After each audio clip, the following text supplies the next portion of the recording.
Kryeministri Edi Rama është sot pjesë e forumit të paqes që po zhvillohet në Paris, ku në fjalën e tij foli për sfidat globale, marrëdhëniet ndërkombëtare dhe rolin e Europës në kontekstin e krizave aktuale.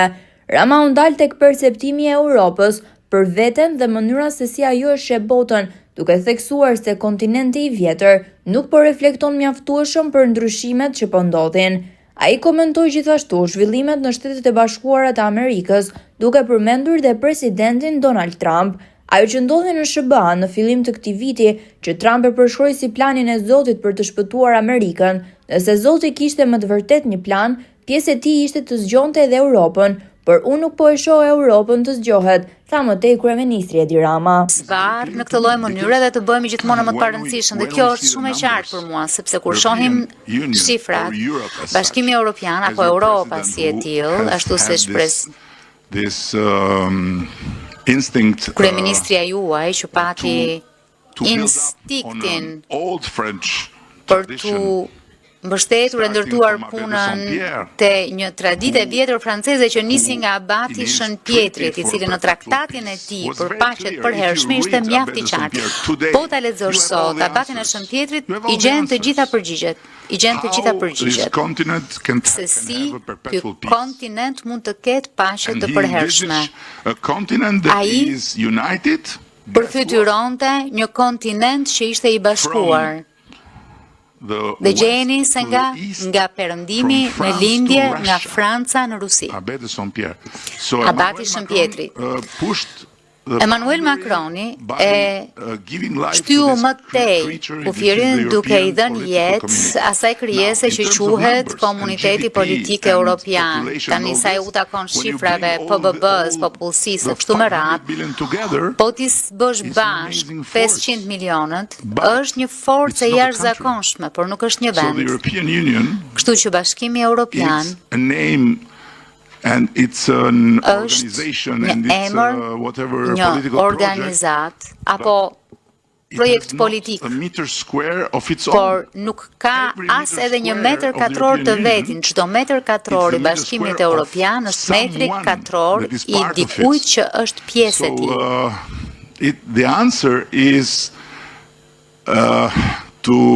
Ndaj, përgjigja është ti përgjigjemi kësaj pyetjeje.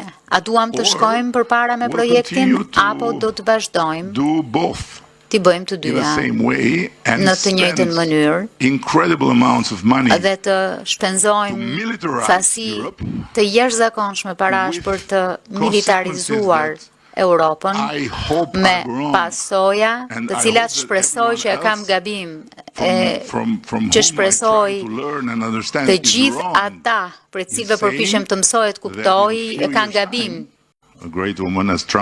Një kryeministre, një grua të shkëlqyer, siç Trumpi do të thoshte, një grua të mrekullueshme, dhe jam dakord që nuk është e gjatë, por më besoni që kur merr fjalën është më e gjatë se unë. Sa për ta ditur. Sepse në sytë e tu shoh shumë të majt.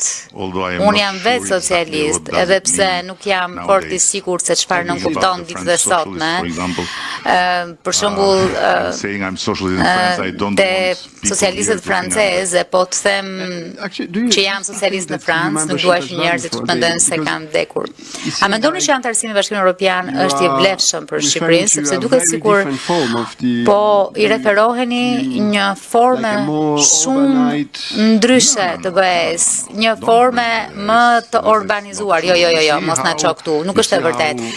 E shihni si funksionon? Sa tmerrsisht keq funksionon, sepse unë thash diçka për dikë. Lidhur me një opinion për një temë dhe më quajtët urbanist. Ai është miku im, si të gjithë ata që janë miqtë mi, sepse Tashmë u bë ca kohë në këtë punë dhe kam parë shumë prej tyre të ikin e të vinë, por unë nuk jam një urbanist. Nuk thash që ju jeni një urbanist. Unë kam një mendim tërësisht ndryshe nga Viktori kur vjen fjala për Bashkimin Evropian. Besoj që Bashkimi Evropian është projekti më jashtëzakonshëm politik që njerëzimi ka përfytyruar ndonjëherë, ashtu siç besoj që një prej njerëzve më të mëdhenj që ka bërë politik është dikush që quhet Charles de Gaulle, një europianist i madh.